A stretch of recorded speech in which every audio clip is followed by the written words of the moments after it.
What is going on, everyone? Mike Singer, Mike Goolsby with the Mike Goolsby Show. We are back.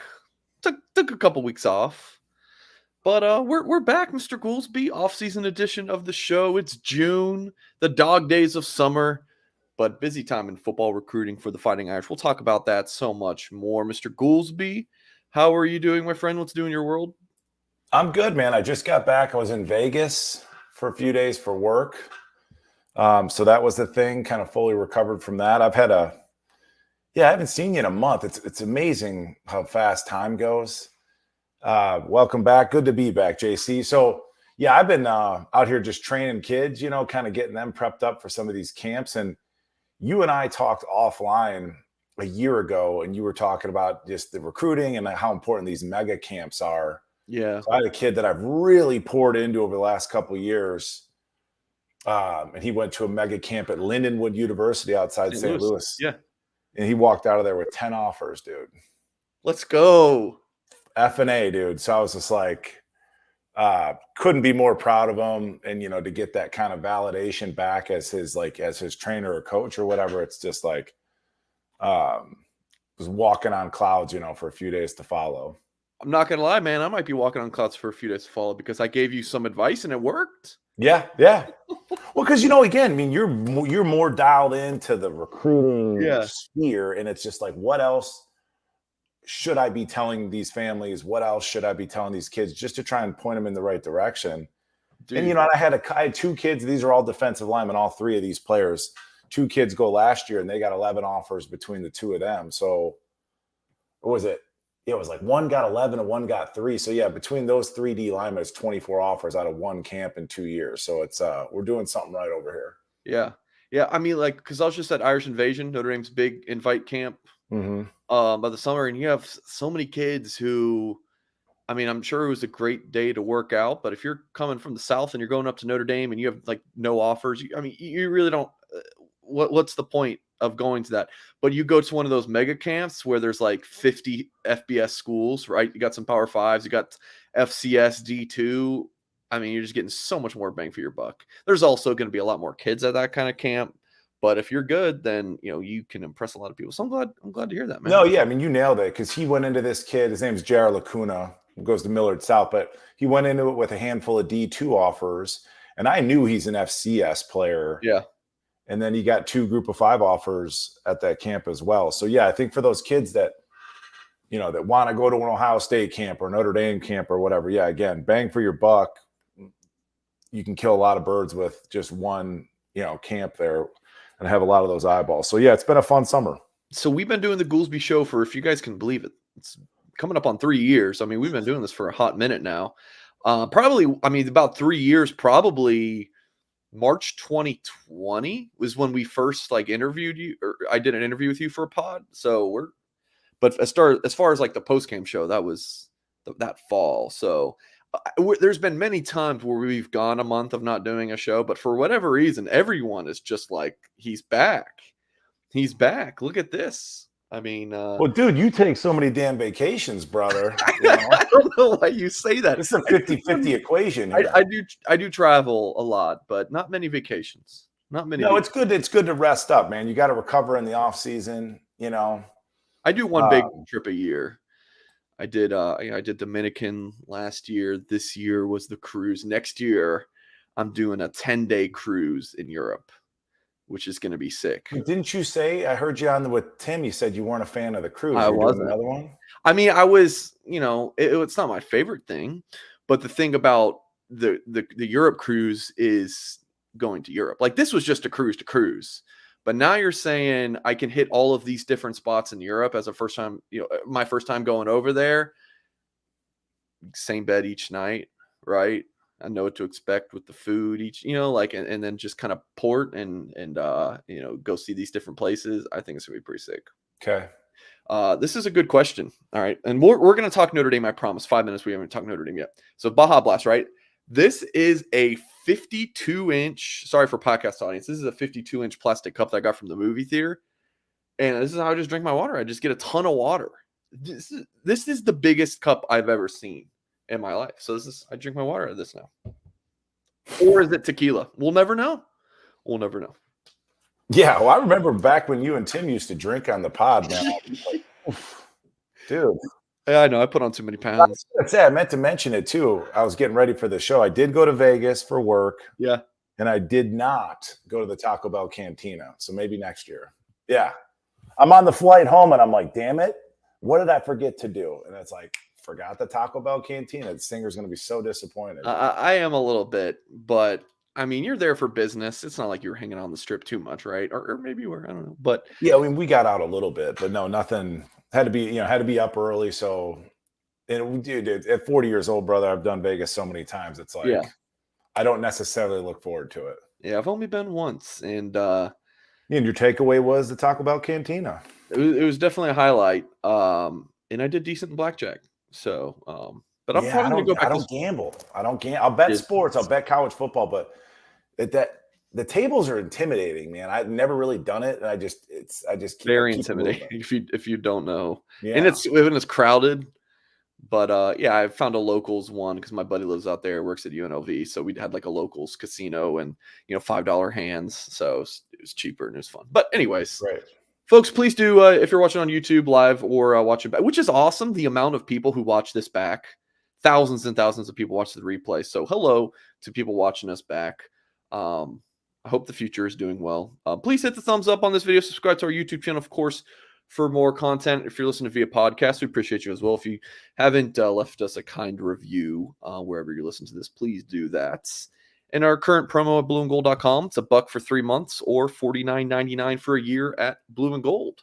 And I will also mention June 12th is the last day to sign up for a discounted deal on our Blue and Gold football preview magazine. So go to bluegoldonline.com if you're interested in that. I think it's like 160 pages, glossy pages, fantastic articles. I did interviews with Jerome Bettis and his son, Jim Flanagan and his son, and Brian Urlacher for a big article I'm doing that I was working on tonight. I'm stoked about it. So bluegoldonline.com to pick that up. Okay, Mike.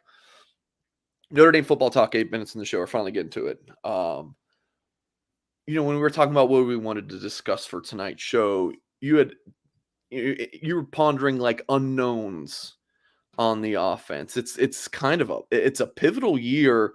I mean, it's always a pivotal year on that side of the ball, but it just seems like this one, you have a lot of question marks and, again, unknowns, like you said. What's on your mind when it comes to this Irish offense? It's the offseason, Mike, right? It's a time for optimism, right? Hope is kind of renewed, starting with a clean slate. We've got Sam Hartman. Your favorite? So I get it. There's reason for optimism there. But then I just look at like the skill positions across the board, save for Audric Estime. And I'm not talking about the running back room or the group itself. You've got one proven commodity in Audric Estime. And that's kind of it, man. I mean, Mitch Evans has been around. I think he's got 3 career catches off the top of my head. So it's just like that skill group, while we're optimistic about the talent, and you have a veteran in Hartman getting the ball out there, but it's like, golly, the running backs room, again, on paper looks nice, but I'm just concerned. I mean, Audric's built to be a bell cow back, a 20-plus carry guy. Can he do it for over the course of a season without his sidekick and Logan Diggs? We don't know. Mitch Evans and Michael Mayer, I've said this before on the show, if you change their jersey numbers, they kind of look identical in terms of the way they move and their body types and all that. But he's an unproven commodity. And then outside at the receiver position, I forgot about Matt Salerno. I still don't look at Chris Tyree as a wide receiver. He's not. I think he's going to be a mismatch guy, kind of moving him out of the backfield. And you've got Jaden Thomas, and Jaden Thomas is a really solid player. I think he'll be an NFL player. I don't think he's, going to blow your mind when it comes to his testing numbers and stuff like that, but he's a proven commodity. Is he even, Michael? Is Jaden, you played the position, bro.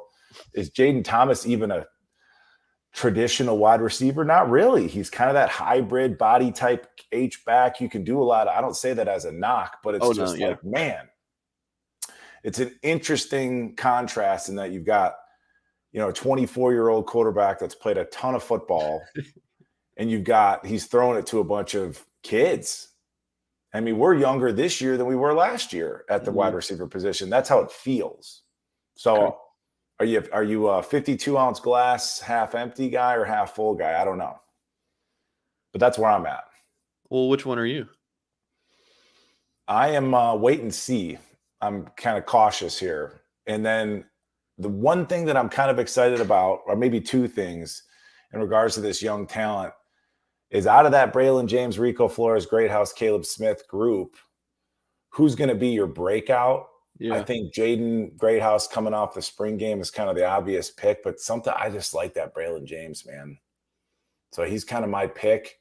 And I also think in terms of the backs, and I forgot about Devin Ford, forgive me. Yeah, the new kid, yeah. And you needed him because of what we're talking about. Yep. But wouldn't surprise me if Jeremiah Love grabs some people's attention this year. He's definitely a home run hitter type. And you talk about his track speed, Mike, he's like a 10-500 meters guy. Yeah. Which for a kid his size, folks, that is floating. What, 6 foot, 190 pounds? That's a big kid. Yeah. That's a big kid. So yeah, it's like I think he's a nice kind of lightning. It's so cliche. I think he's a nice lightning to Audric Estime's thunder. But you're gonna have to spell Audric Estime. It's just the way it is. He's an outside zone guy to me. But yeah, I think he's kind of like one of my. I think Holden Stays could break out. I like Braylon James. I just love the speed. And he's a go up and get it guy. I mean, we've always had kids. I shouldn't say we've always had kids. Talking about Braylon now? Come again? You talking about Braylon? Correct. Yeah, you go back to his highlight tapes, and there's plays where he'll go up and time his jump and snatch that ball. Whereas a guy like Deion Colsey's kind of a run underneath it guy. Everything kind of has to be picture perfect. And you know how much Sam Hartman kind of loves those back shoulder fades based off of what we saw with him at Wake. But this kid's just got unique speed. So I'm curious to see. One of those kids has to pop. And I mean, I haven't talked to Notre Dame sources about this in a while because I'm kind of focused on 2024 recruiting and even 25. But, their thought was the same thing you're saying. One of these guys is going to emerge at the receiver position. Mm-hmm. The pecking order, and it's a really good 4-man receiver class. The pecking order for me of who I think is most likely to break out would be Greathouse on top. I think that's kind of just the betting odds. If this were a bet, right, he would be probably like the minus 115, right? I mean, he's the favorite. I would put Rico next, and then Braylon, and then Caleb Smith fourth. But seriously, the odds wouldn't be crazy against Caleb Smith, even though he's coming in this summer and he's the less heralded guy. Like, they really are excited about him. So it's a really good group. So, but when you break them down, and we'll talk some 2024 receivers here, or at least one. But like when I see Rico, and I'm a fan of Rico and a fan of Jaden. I love Rico's toughness and his ability to run routes, but I don't think Rico, nor do I think Jaden have like elite speed. Super well coached, very polished, tough route runners, great hands, competitive. Which is why I think they have better chance to break out as No doubt. But I mean, if we're talking about a new offense under Coach Parker, you want to create big plays. I mean, that's been talked about publicly. So it's like, out of that group, who's your best big play threat? That's why I go back to Braylon James. Okay. And we can't forget about Tobias Merriweather, but he's got like, I go back to his coach's comment about comparing him to Randy Moss and such.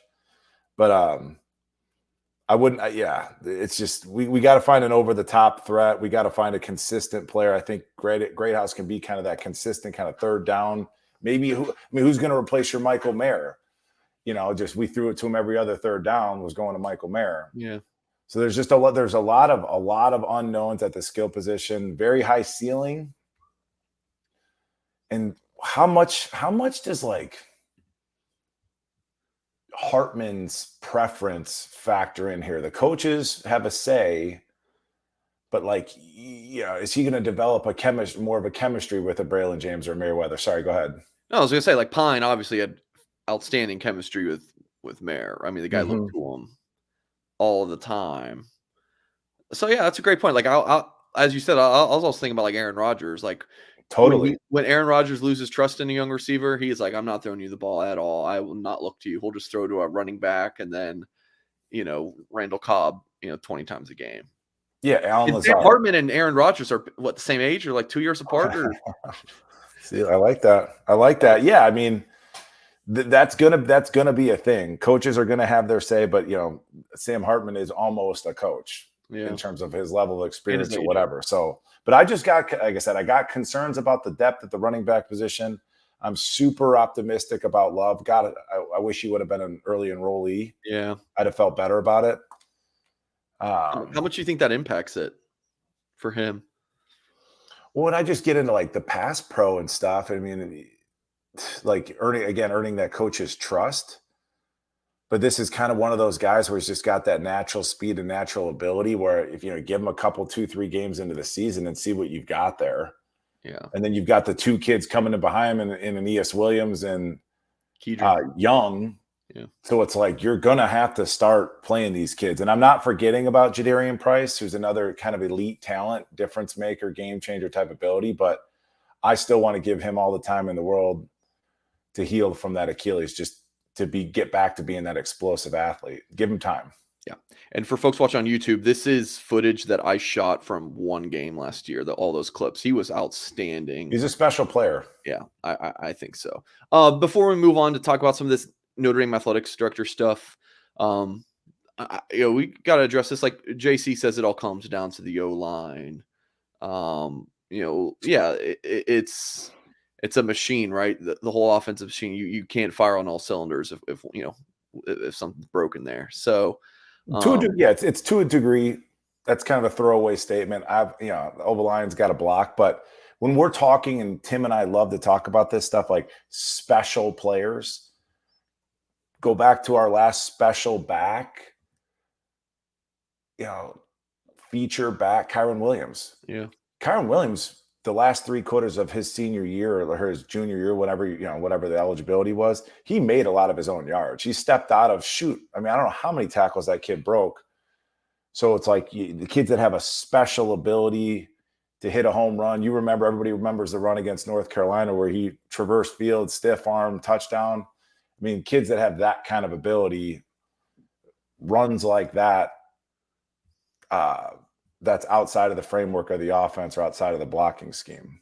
Yeah. Yeah. All right, folks, please do hit that thumbs up on the video if you're just joining us. Where was this comment here that I wanted to pop up on the screen? Matt says, man, if I miss Taco and the Ghouls. I'm the Taco Bell guy. So, Matthew, glad you are here with us. Missed you too, Matthew. Hope everybody is doing well. He's going to save that little clip and that's going to be his new ringtone. Anytime someone's calling that what you just said to him. Just kidding. All right, everybody. So Jack Swarbrick steps down as Notre Dame's AD, and Notre Dame already has his replacement lined up too, and we'll learn about him in a minute. But let me look up Jack Swarbrick's age real quick too. He is 69. Nice. In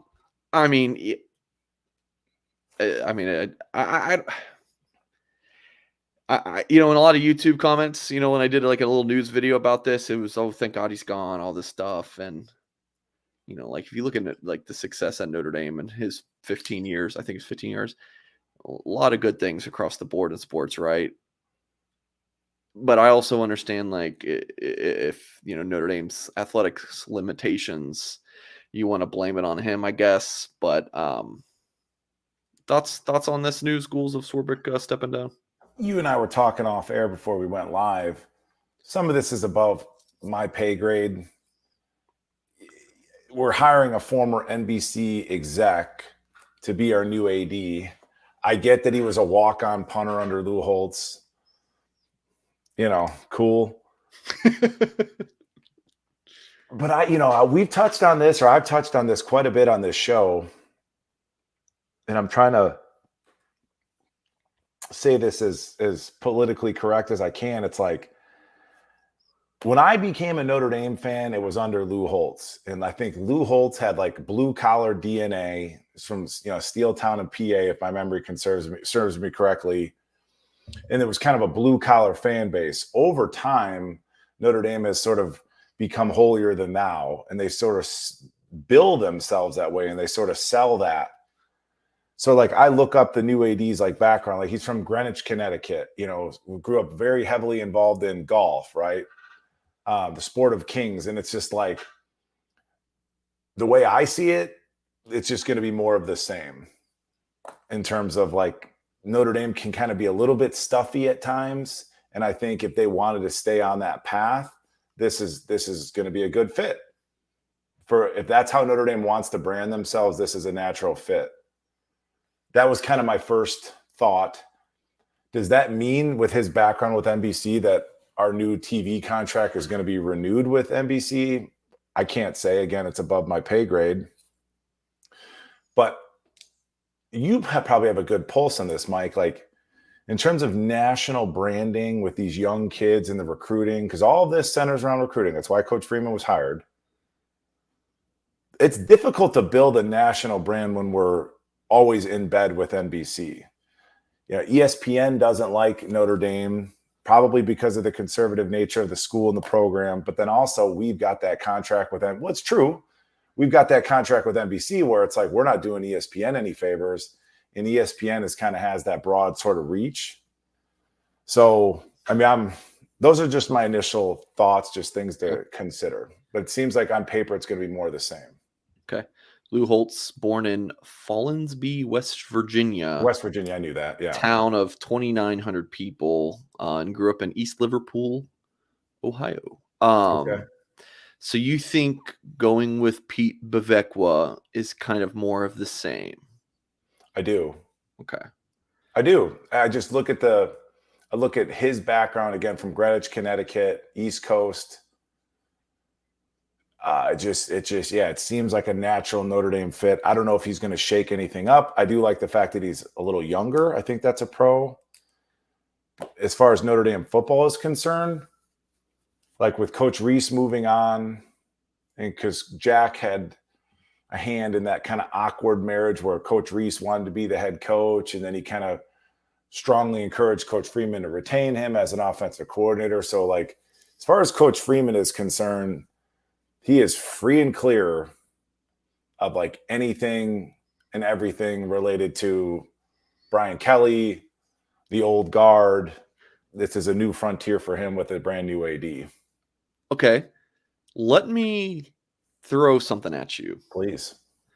A lot of, like, whether it's NFL, really in any of these sports, when you have a general manager change, and I think we can throw like AD and a general manager, and then that head coach is struggling, that the general manager or AD inherited, what do you always say when that head coach is struggling? Well, that GM didn't hire him. So do you think that this would kind of put Freeman on a shorter leash under Bevekwa? Again, above your pay grade, but something to consider. No, it's a great thought. That's my job here, Mike. No, it's a great job. Great question. I would say, yeah. Generically speaking, yeah. But what Pete is thinking, I don't know. Well, so what Pete might be thinking, though, too, Notre Dame needs to capitalize on Coach Freeman. Like, I think Freeman's trying to push himself to the forefront. He's very public. He's at the White House. Like, he's trying to build, make Notre Dame relevant and push Notre Dame out into the public. And maybe a former TV exec, can help manage that and kind of prop Coach Freeman up. But then hopefully that leads to continued better performance on the field, better recruiting. So, yeah, it's an interesting thought. Yeah. Yeah, I agree.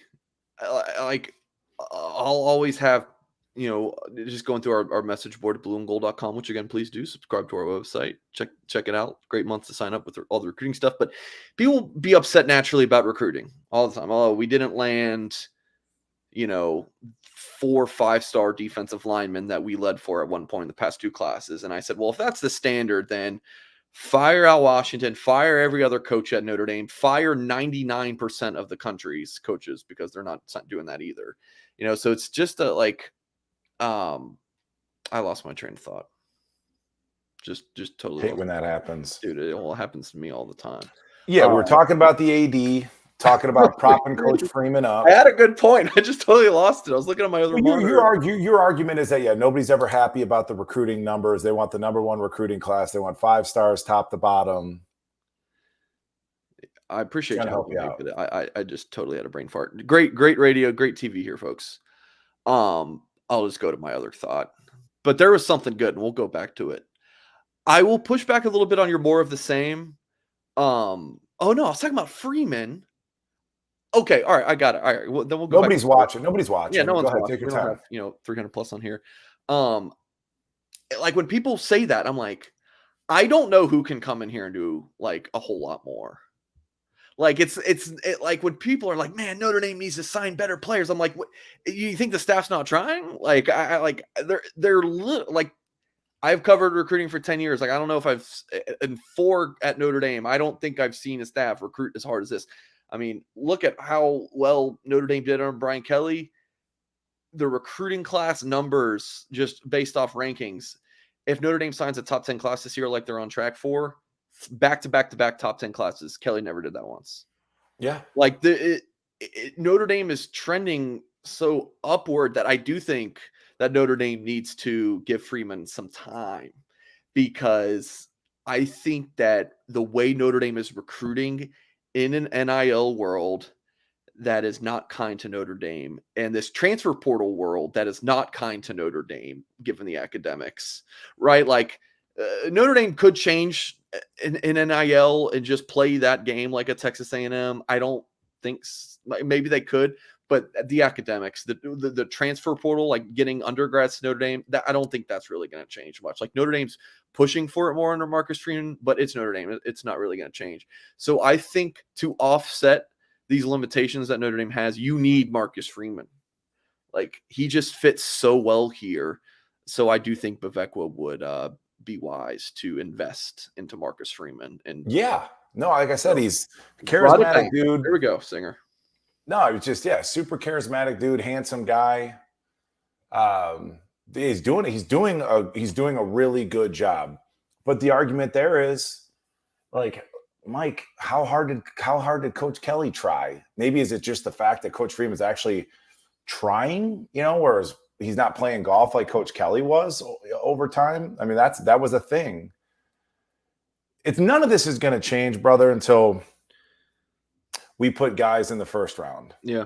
I mean, you want to start competing with the Bamas, Georgias, the Ohio States of the world, you have to start putting dudes in the first round. And that comes with winning, and it comes with recruiting a better athlete. Yeah, I just retweeted something on Twitter where there's an NFL guy, like a Senior Bowl exec, Jim Nagy, N-A-G-Y, I don't know how to pronounce it. But he was like, the NFL is a genetics league. It's a genetics league. Like you're trying to find the best athletes. And over the last couple classes, you're starting to get kids that just move differently. We'll talk about a few of them today. Length is very important to Notre Dame. It's this class in particular. I mean, we'll get to it, folks.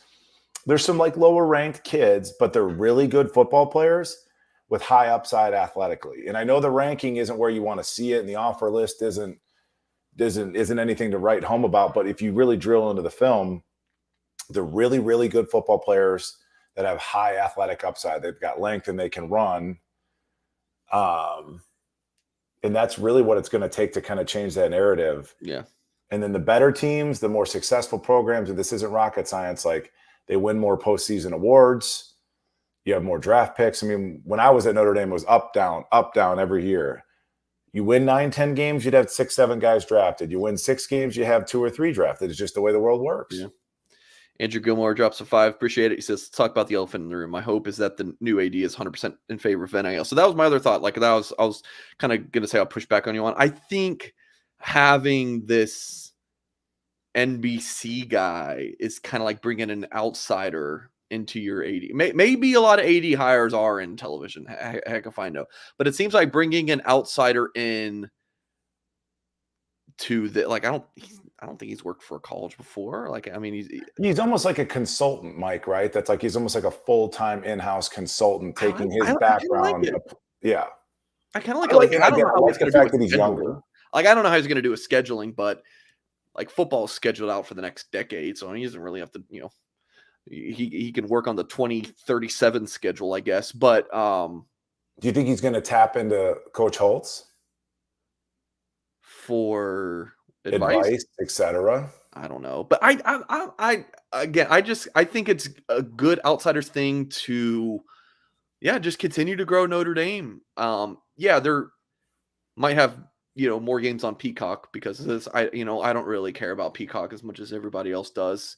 I pay the $5 a month and watch some of The Office, and it's trash. It's hard to again. My biggest complaint is for your aspects. For me, I watch Premier League. I'm happy as a clam watching, but I just think there's something about bringing in someone from the outside to disrupt this. Hopefully, that's kind of my thought on this. And maybe part of it is NIL.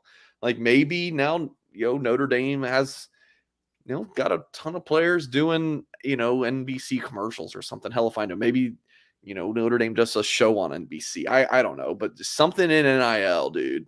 Well, do you feel like and we'll move on, but in regards to NIL, do you feel like it's calmed down a little bit? It's not quite the wild, wild west that it was a couple years ago.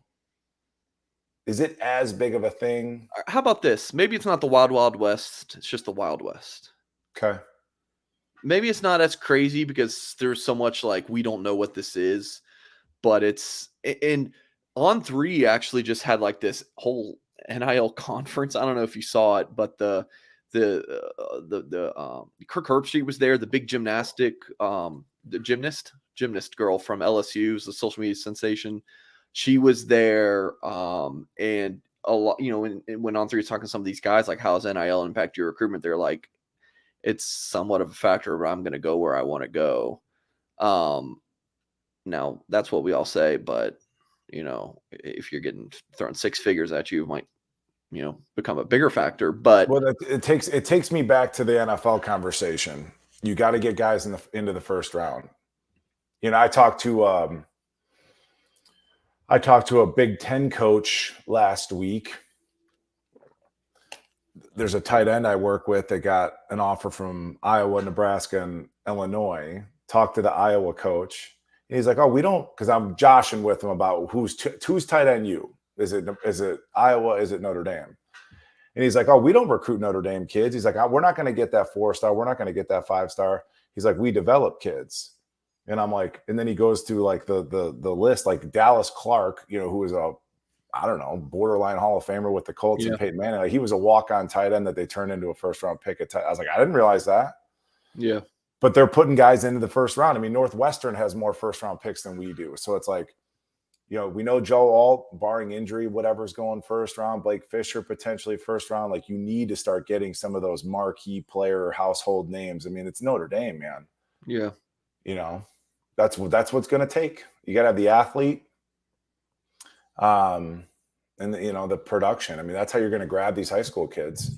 So if Notre Dame's recruiting this, 5-star cornerback, you're going to say, "Hey, well, we sent 2 offensive linemen in the first rounds. Come here."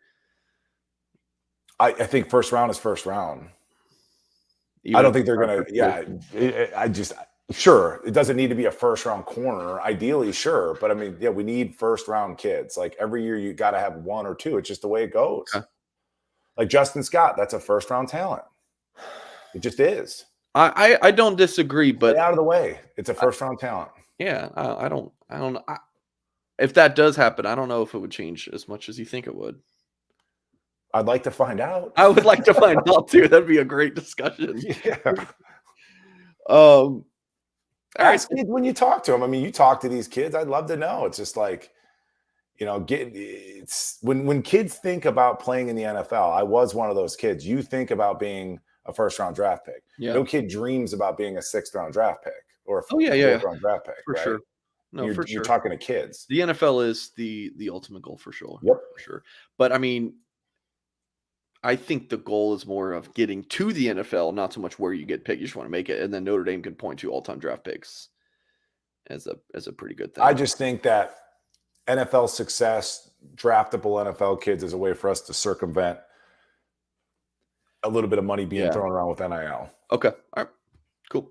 All right. So Notre Dame has picked up tons of new commitments. All the 6 guys we're going to be talking about have all committed to the Irish in the past, I think 6 or 7 weeks, several of them in the past just couple weeks. So we're going to be talking about them, and pretty excited about this, Mike. And we're going to start with the guy who I know you're super fired up about, from Lufkin, Texas. Again, folks, we're transitioning and talking about recruiting.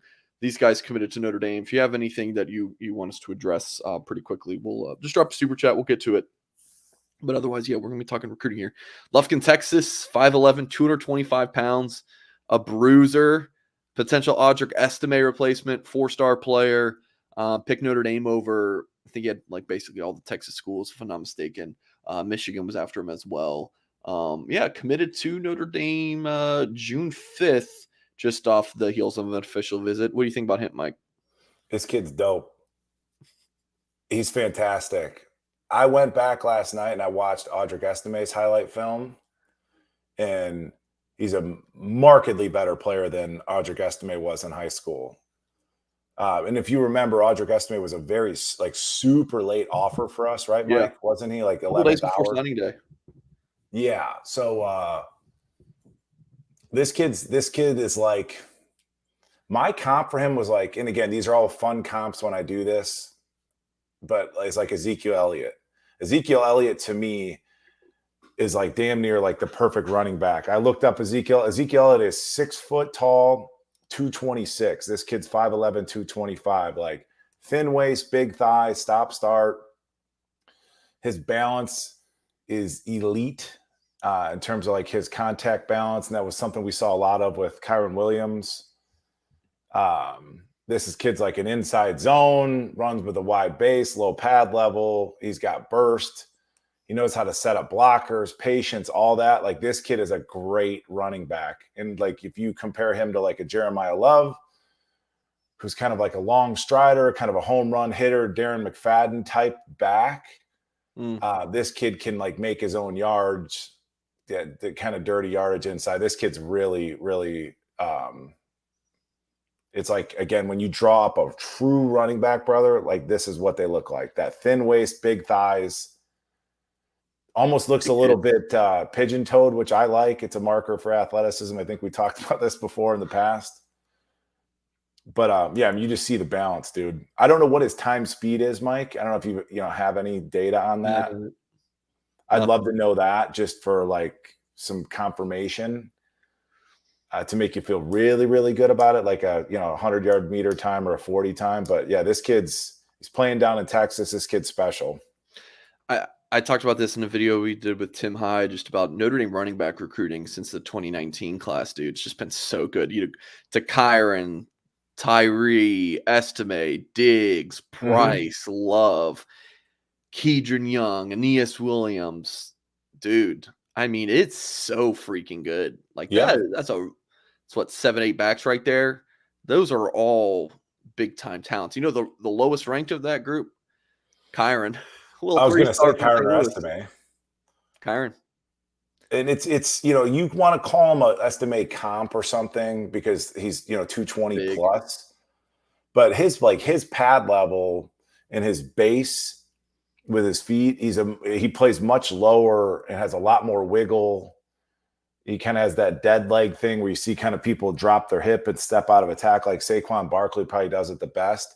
And Audric, I mean, he's literally, Mike, built like a bodybuilder. Like again, like front to back, dude, he's got to have like a 50-inch chest. And he's built like a bodybuilder. And he almost even runs high. You see Audric does a lot of this, kind of double hands on the ball, whereas this kid's more of a make you miss in the whole time. This is a really special player. And I know I said the same thing about Love last year, but in terms of like a true running back, this is what they look like. Okay. Yeah, big get for Notre Dame in the state of Texas. Notre Dame just keeps going into Texas and landing big-time talents. The 3 big receivers from last class. Micah Bell, the All-American corner from Houston, Kedren Young. It's just Mike, off the top of your head, how many kids in this class, before you jump on to the next commit, how many kids in this class are East Coast? Like New York, Massachusetts?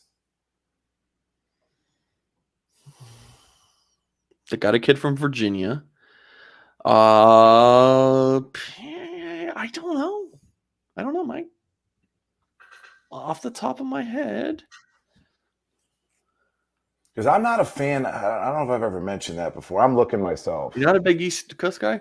I've just never been a big East Coast guy, dude. Malvern, PA. I can't. Is this Philly-ish? I think. That's fine. I'm talking about New York, Massachusetts. Okay.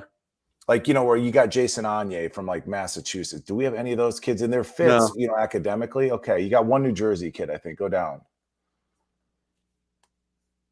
Mm-mm. Okay. Good. No, wait. So that's a plus for me. Yeah. You got a few kids out of Missouri. You got kids from Georgia. You got kids from Texas. We love that. Yeah. Yeah. Notre Dame does as well. They definitely do. Texas and Georgia are two huge priorities for the state of As they should be. Susan says, "Don't you say Connecticut?" I mean, Notre Dame loves quarterbacks from Connecticut too. So does Goolsby. Our AD's from Connecticut. Our new AD. Speaking of from the state of Georgia, Isiah Canion, Warner Robins High School, from the same area as Notre Dame receivers coach Chancey Stuckey. That surely had an impact on Notre Dame landing his commitments. Mike, when you watch his tape, he's got some plays at corner, some quarterback, love him. Receiver, obviously. Rankings vary a ton here on 3, which is not shy about just not really giving a damn about what the other websites rank a kid. Has him ranked as a top 100 player nationally. See 24/7 and Rivals have him ranked as a 3-star. A guy who, when he got offered by Notre Dame in March, everyone's like, "Are you kidding me? Why are we offering this guy? This ain't this isn't the talent we need." Yeah, now number 95 player in the country per on 3, top 300 player per the industry ranking. So, yeah, Isiah Canion, 6'3", 190 pounds. Let's pop on his tape, Mike. Why don't you tell us what you think about him? I watched this again this afternoon. I really like the kid. Long strider, right? He'll go up and get the ball. And that's just the thing, is that the last few years, our big receivers, 6'2 plus, they're like run underneath it guys. Whereas like they can put their foot in the ground and elevate and catch a back shoulder fade type thing. And he just has speed, Mike, is stride length times frequency, right? Stride length times, turnover times frequency. And he's just got a little bit more turnover to me than a Greathouse or a Flores. Like, again, those guys to me are more underneath guys. Mm-hmm. More of your possession and that Mike Singer kind of role. Okay. And this guy is more of a take the top off, go get it type of guy. I don't discount the fact that he's a nice looking quarterback too. I mean, you could do some fun things there. Yeah. Schematically. But yeah, he just seems a little bit swifter, more swift to me than a Flores or a Greathouse at this point. And I also like the other thing, just thoughts, like if he's 6'3", 190, I love it. A guy that's like Tobias's size that's pushing up 6'4", Colsey's 6'5". And this again, it's hard for those guys to get down and get in and out of their breaks. But a 6'3", 190 guy, I mean, that's like a Chad Johnson type thing. Like, you're tall enough to be able to box people out, but you're also light enough to be able to move. So it's just a really nice kind of setup, like a 6'3", 190. Like, I love that versus a 6'5", 205 type of thing. It sounds like you're splitting hairs, but this kid, Mike, when I first saw his film, like it really grabbed me. Like I really liked it. Yeah, you can't have enough of these big receivers. Like these just tall guys to me. But if you're going to be big, bro, you got to be able to go up and high point a ball, and you see it on his film, like to adjust in the air to go compete. Again, that's still a huge question mark for me when I'm talking about Colsey. Is I don't know how much he loves to go compete. And there's enough kids, nipping at his heels that will. And this is another kid categorically, Mike, that we could say, as I touched on earlier, Notre Dame is recruiting maybe some lesser ranked kids, but tremendous football players with high athletic upside. And as you see, this kid's going to play receiver at Notre Dame, and he's got clips on his highlight tape of playing corner and receiver. He's a football player. Yeah. No, he's got the high athletic upside. And again, the rankings have been following suit. So yeah, Isiah Canion from Warner Robins, Georgia, committing to the Irish. So he's 6'3", 190. Loghan Thomas, an edge prospect, 6'3", 210. So he looks like a receiver. Isn't that funny? It's crazy how the game has changed. What do you think about the term edge for describing these positions, Mike? It always seems like there's something. I've had to explain this to my girlfriend like 2 to 3 times in as many months. I mean, I get it. I mean, it's like, yeah, everything's so distilled down now where it's like SDE, strong side defensive end. What's a WDE versus an edge? So it's like, yeah, you could stand up, or you can be a 2-point guy, or you can put your hand on the ground. Edge, you might be dropping into coverage a little bit more. I mean, it's whatever. But this is a traits guy to me. He looks taller than 6'3". I wasn't blown away by his film, Michael, but I saw some footage. He went to one of these combine. Yeah, All-American Bowl. I think it was All-American one I saw him at. Yeah, I was there. And you could tell he's starting to put it together. Yeah. He's starting to put it together in terms of like his pass rush acumen. But this is just a long levered guy, covers a lot of ground, still super raw to me. I was kind of comparing him to Aiden Gobayera. Okay. I think Loghan, and this is just my 2 cents, I think Loghan might be a better athlete overall in terms of testing, etc. But like Aiden really knows how to rush the passer, like really knows how to use his hands, etc. Like get off. So if you give this kid a couple years with Coach Washington, right, you're going to rely on some of his physical traits. Some of those genetics will start to kind of come to the surface. Okay. But it is crazy how much the game's changed. 6'3", 210 defensive ends. It's wild. And another kid from Texas with those big Texas offers too. Yeah. I mean, Katie, this area, this is big time ball. Katie Paytow, I believe it's. I don't know how you say it. It really seems like defensively, like we're trying to come after you anymore. It's like we're trying to cover and come after you. And it's like you're getting a bunch of kids that can get upfield. I still think that Jalen Sneed is the only kid on the roster that's really suited physically to play the rover position. But it seems like we're even using him as a blitzer anymore versus like 50% of that position is kind of dropping in coverage. So it's like, I think they're trying to get athletes that can rush, and we keep rolling in these kind of unique corners, and it's Captain Obvious, but we're trying to rush the quarterback and cover. When we've talked about Notre Dame's defense for the past few years, Mike, you got your 2 interior guys, your strong side end, your Viper, your Mike Will Rover, and then your 2 safeties and corners. Like, I really think ever since Marcus Freeman became defense coordinator, it's like slowly transitioning to, you're going to drop your nose tackle into coverage and blitz your safety, all sorts of weird stuff. Really, I think the 3-3-5 is coming more. Like it's kind of just, it's a mad town. You've got a bunch of guys, and we'll talk about Teddy Rizak. He's like, is he a safety? Is he a linebacker? Is he a defensive end? Is he a rover? It's like, yeah, you're getting a lot of those. We saw a little bit of that near the end of Kelly's tenure, I think. And who was his DC? Yeah. Say that again? Freeman was his DC. There you go. Yeah. Yeah. But yeah, just the length. Now we've got a couple, we're going to get to Sevillano here where you can finally find your 300-pound thumper in the middle. But yeah, I agree with you. It's just a lot of interchangeability. But then the downside though, Mike, to like that interchangeability in terms of like your athletes and their body types and their different skill sets is that's a lot of shit for those kids to learn. Yeah. So it's like, wow, look at all these crazy athletes, long, they can cover so much ground, they can flip their hips. Love it. But on the flip side, it might take them 3 years for them to learn how to do these 5 or 6 different things within the framework of the defense. So that's the downside. So that's why you still got JD and Maris playing. Yeah. You know, for example.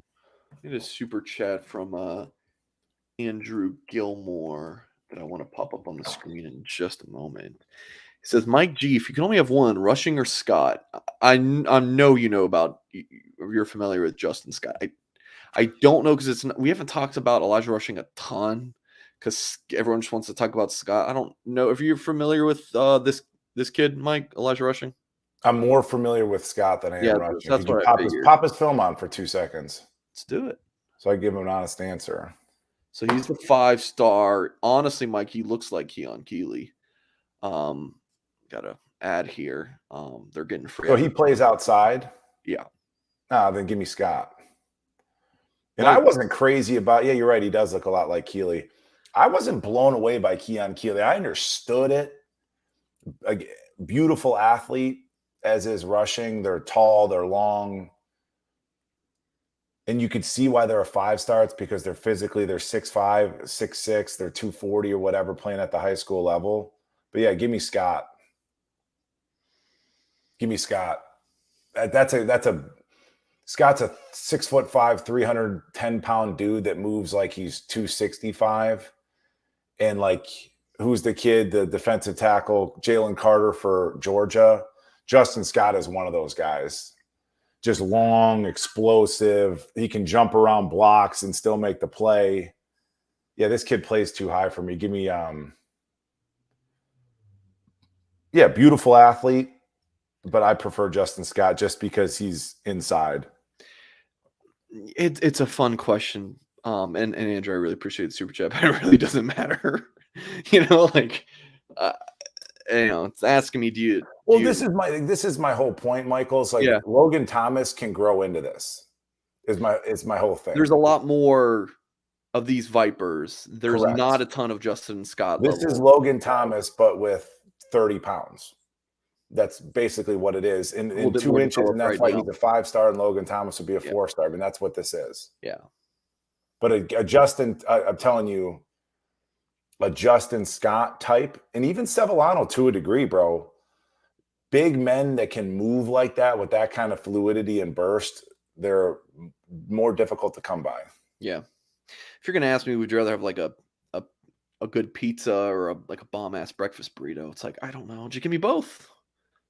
That's my answer. I don't have to. The good thing is I don't have to choose between those two things. Notre Dame will gladly take both. Again, I really do appreciate the super chat, Andrew, and all the support. From my old neck of the woods, Mike, Sean Sevillano, Clearwater Academy. Look at your boy, dude. State. He's listed at 6'1.5", 325 pounds. I think he's down to like 300, but if he was 325 at one point, that it kind of tells you that he could get back up there in no time. 3-star, he's closer to rank number 1,000 than he is number 500 in the country, but Final Four of Auburn, Miami, and Notre Dame and Ohio State, it's not bad. Not great competition he plays against, Mike, but he certainly dominates. What are the and that would affect so he's a Canadian kid that's playing small ball now that he moved to the States down in Florida, so that affects the ranking, whatever. And then this is also where you have to touch on Owen Waffle sort of decommitting or whatever was the case there. I guess coaches preferred Sevillano over Waffle. I would agree with the coaches, Mike. Waffle to me was like a one-gap upfield penetrator, like a Howard Cross type dude. And Owen Waffle was an East Coast kid. When he was never blocked, dude, on film. He was never blocked. And he was just running in the backfield, looked good, but it's like he looked like a linebacker coming on a blitz most of his plays. But this is a big boy that plays hard, and he's just like slippery, and he just moves the right way. I got interviewed for a local kid here, Mike, a couple months ago or something that covers like local recruiting. I went on his YouTube channel. I saw it actually. Yeah. And he asked me, was like, how do you find the kids that you want to work with? like, and I was like, man, like it just comes down to like kids that kind of move the right way and you can teach them a thing or two. This kid moves the right way. Yeah. And he's so loose for being as big as he is. They used to call guys like this a dancing bear. And he seems to like have some fire in his belly. Yeah. I like him a lot. I like Brian's comment. He says, speaking of pizza and burritos, I love it. You know, I've said this before, Mike. I don't know if it was with you or with Tim, is like my best buddy in high school, you know, he wanted to be a linebacker, right? But he was an interior defense lineman. All these big guys, like all defensive linemen want to be like an edge or an outside linebacker. Like I would say about 90% of like is he a defensive tackle? Is he a defensive end? 90% of those guys will say I'm a defensive end because that's what they want to be. But there's something about talking to Sean Sevillano and being like, you're a nose tackle all the way, right? Like we're not talking three technique. It's like, oh, I'm a nose tackle. There's something about just having your true interior guy, 6'2.5", 300 pounds. That's his job. Tim reminded me, Notre Dame hasn't taken one of these guys as a high school player since 2020, Aiden Kayana, who's never seen the field. Different discussion for a different day, but like just a true nose. Yeah. But like that play right there. And I've heard other talking heads, other Notre Dame outlets, like kind of knocking his lack of technique and whatever. Fair point. Like he's not great with his hands, like right there, you know, not great with, but I'm just telling you, like for him to just hip toss somebody, like a lot of the times he's doing even off the wrong foot, like that's just like natural power. And that's why he, you know, Miami wants him or Florida wants him. Plays hard. And then like, yeah, I've seen a clip where Jalen Carter, like again, jumps out of his gap, comes right back. Could you run that back, Mike? Yeah. Now I really like this kid, folks, but he might have a slant call or something where he's rocking next play. But look at your boy, dude. Hey, right here real quick. There, this is it. So he jumps out, he loops right here. Watch him run around this block incorrectly and still makes the play. You know, he's going to be asked at Notre Dame to just sit there and absorb those, but the ability to flash that kind of movement is why all these schools want him. And again, I go back to like this Jalen Carter from Georgia, who a lot of people thought was the best player in the draft, got himself into trouble, as these guys do. But there's a play against Oregon where it's like that Oregon blocker steps to him and he just gives him the flipper and just knocks him, brings the guy to his knee, and then makes the play in the backfield. It's like doesn't do anything right on the play, and it ends up that kind of ability is what he plays him into the first round. I really like this kid. I'm rooting for him. Yeah. All right, good deal. Sean Sevillano, Canadian-born prospect. Yeah, could you imagine what this kid's going to look like in a few years with Coach Bayless up his ass? You know what I'm saying? Like, let me rephrase that, but you know what I'm saying? Like, this kid's like a sloppy 320, just moved here from Canada. I mean, imagine what this kid in a couple years in the college weight room is going to look like. Yeah. Yeah. I'm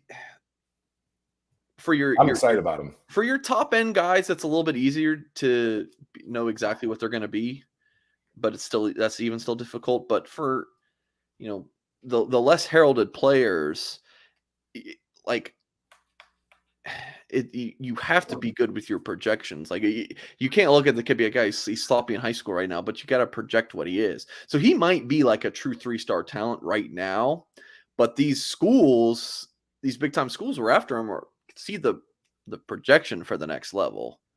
So yeah, two thoughts. Excellent point. Because yes, if you sign a Justin Scott and he doesn't pan out, fans are going to put as much of that on Justin Scott as they would Notre Dame. But it's like if a Sevillano doesn't pan out, it was a bad eval. That's kind of what we're saying. Is that what you're saying, Mike? Yeah, I agree. Yeah. So going back to that podcast, that kid asked me, he's like, I don't think I finished my thought, but like, how do you find kids to train? What are you looking for? And it's like, some kids just move the right way. And it's like, this is one of those kids where it's like, if you watch enough football, it's like, yeah, he absolutely has it. Yeah. Yeah. All right. Good deal. Last but certainly not least, Mike, a player who I think you're pretty familiar with, Teddy Rizak, committed to Notre Dame in May in a process that was pretty quick. Notre Dame saw him during the spring eval period. Went out and I was Chad Bowden saw him, Al Golden saw him. He visits campus, he commits. Nebraska offered him right before he committed, right? Because they're like, we can't let this kid leave our state, and actually really liked him. Not a highly ranked guy, but Notre Dame's taking a flyer on Teddy Rizak. Pretty big receiver, a big time receiver, I think too. Just thoughts on in terms of at the high school level, playing both sides of the ball. Just thoughts on this kid for Notre Dame. Yeah, so he plays at like the premier, the corner that I worked with that went to Oregon, Avante Dickerson, is a top 100 player. He went to Westside, so plays at a premier program. I'm familiar with Teddy. So he has a twin brother, Anthony, that's a hell of a quarterback, kind of a dual threat quarterback as well, who's got some Power 5 offers. So I started working with Teddy, training him like 3 times. I think I've seen him. So we're still just, figuring each other out. But back to what I said earlier is Notre Dame is recruiting really good football players that are, less heralded, but have great athleticism. So I'm 6'4", and Teddy and I look eye to eye. Yeah. And Teddy's substantially longer than I am in terms of like having arms down to, or hands down to his knees, like the length. Super physical player for being undersized. If he's 190 pounds, whatever he is at the moment, but he'll come down and hit you. And the kid can run. So he's kind of a linear athlete, kind of a straight line. I think he's projected to play rover. Just the type of kid that can do a lot of things. And I think he's going to have to grow into that linebacker position, understanding keys and footwork and all that. And I can't wait to continue to help him with that. But yeah, like I said, just a super willing tackler and a kid that can fly downhill. And also, he's like, when you see like linebacker types playing wide receiver, it's like I was a 5-star linebacker. I couldn't go play wide receiver. I could hardly play tight end. So it just really kind of speaks to the just athleticism. Yeah. Well, what did you play linebacker at in high school?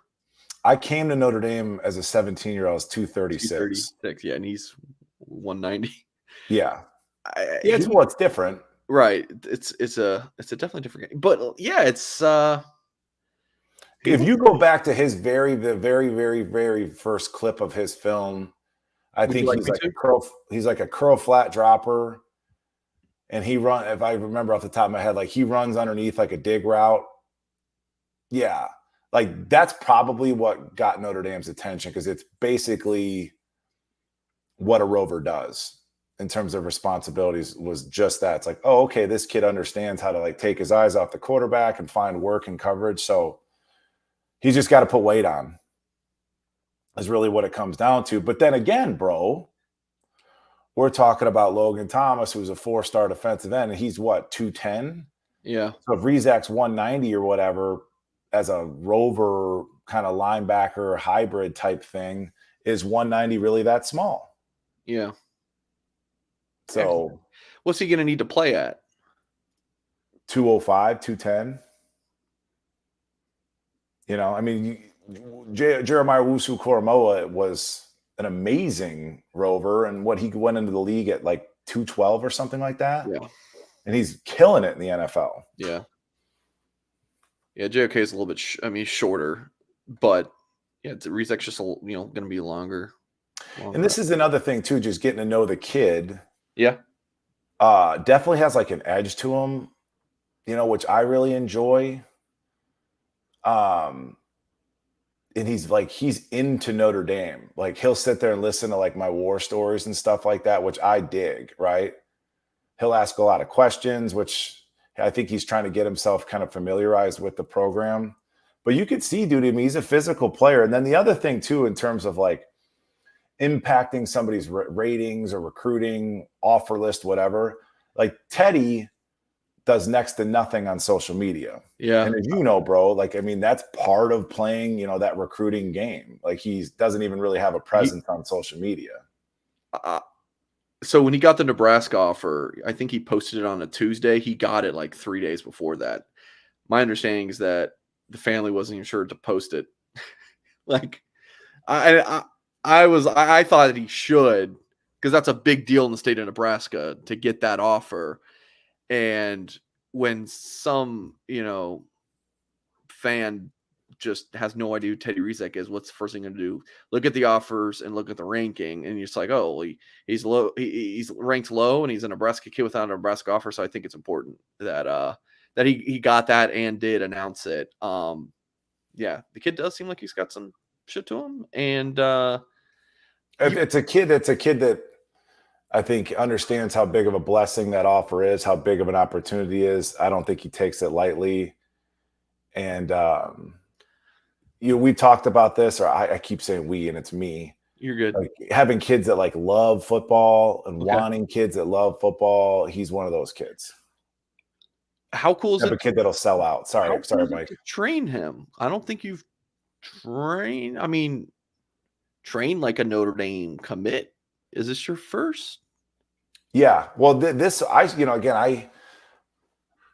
after I think Notre Dame came into the picture, his dad reached out to me and asked me to work with him. So no, I didn't have anything to do with Teddy. Oh no, I know that. I know that. But no. I mean, there hasn't been.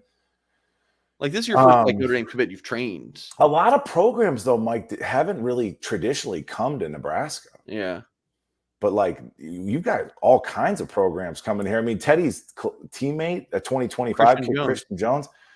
Dude, that kid's 220 and ran 100 meters in 10.89, finished 6th in the state. He's good. Like, he's like a borderline 5-star kid. I pray that I get it to work with that kid. So, I mean, there's a lot of like talent in this area, and some of these schools are starting to trickle in. But again, I want to touch on, like, I don't know, a linebacker's coming to Notre Dame from the state you've lived in for a while. Then you get to train him. Like, that's pretty badass, right? Like, how is it just like interacting with him? And I'm curious about, like, when does he pick your brain much? Like, what does that look like? Yeah, so like, if I really kind of pulling back the veil a little bit, like if I really invest in a kid, let your hair down, Mike. We want to hear it.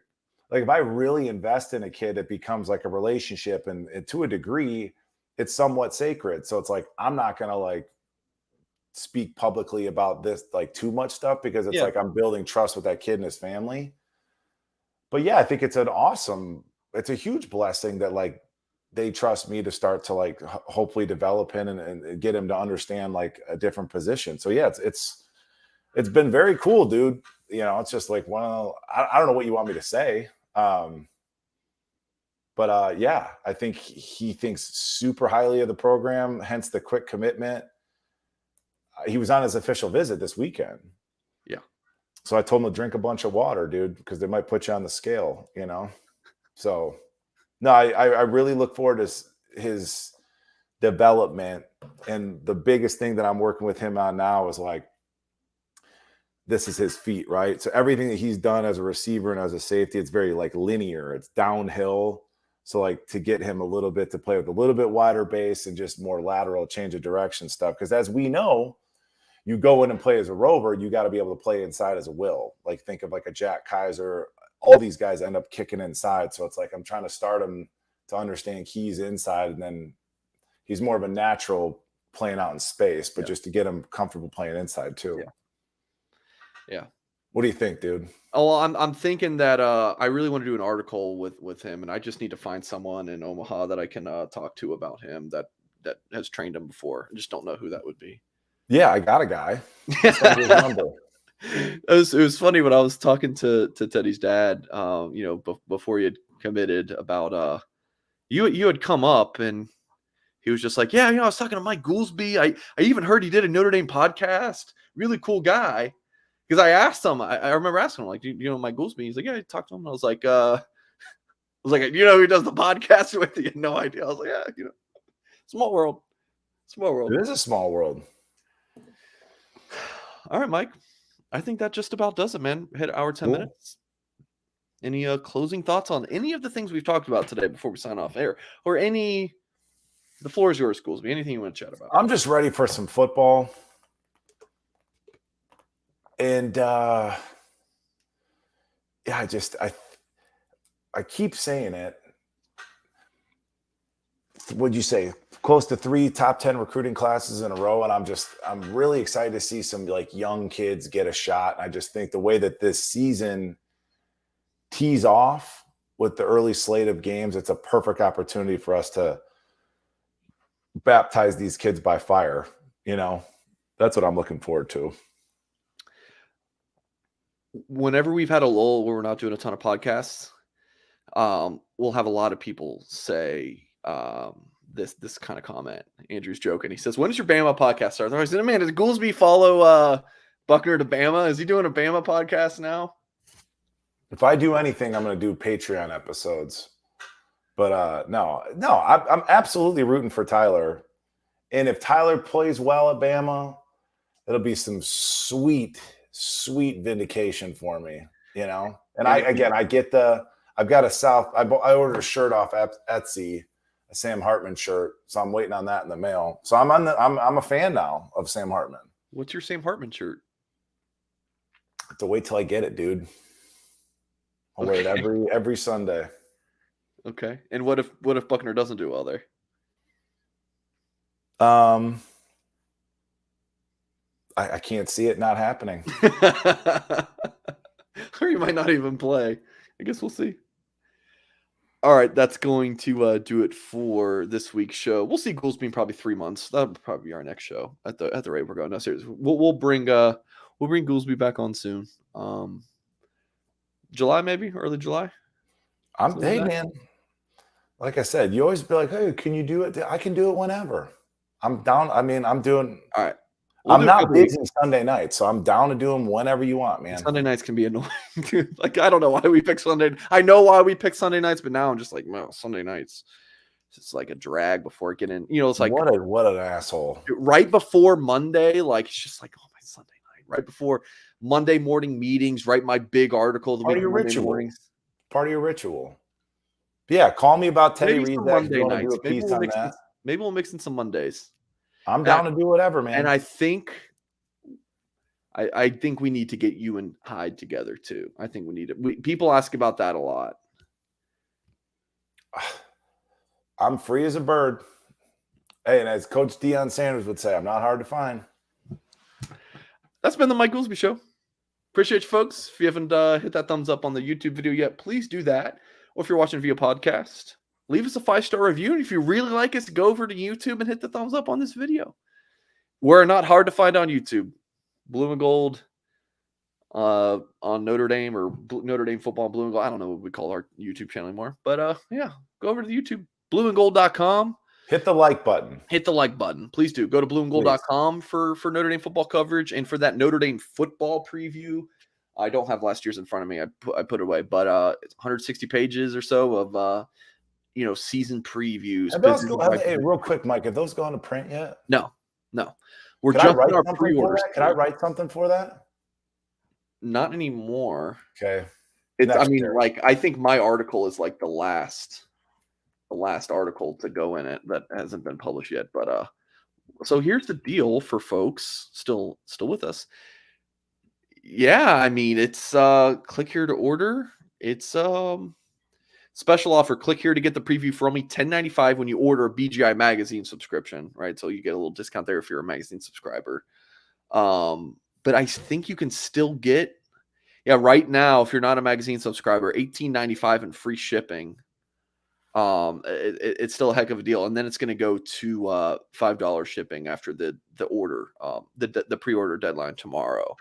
So that ends. So bluegoldonline.com, give a call, 800-421-7751. Yeah, still a phone service or customer phone service. Who has that anymore? But we have that for our Blue and Gold Illustrated magazine. And look at this guy on the front cover. That's your boy, Mike. Sam Hartman. Cha-ching, dude. It's a good-looking guy. All right, folks. BlueGoldOnline.com. Check that out. All right, we're going to sign off. Appreciate you, everyone. And as always, we will catch you next time.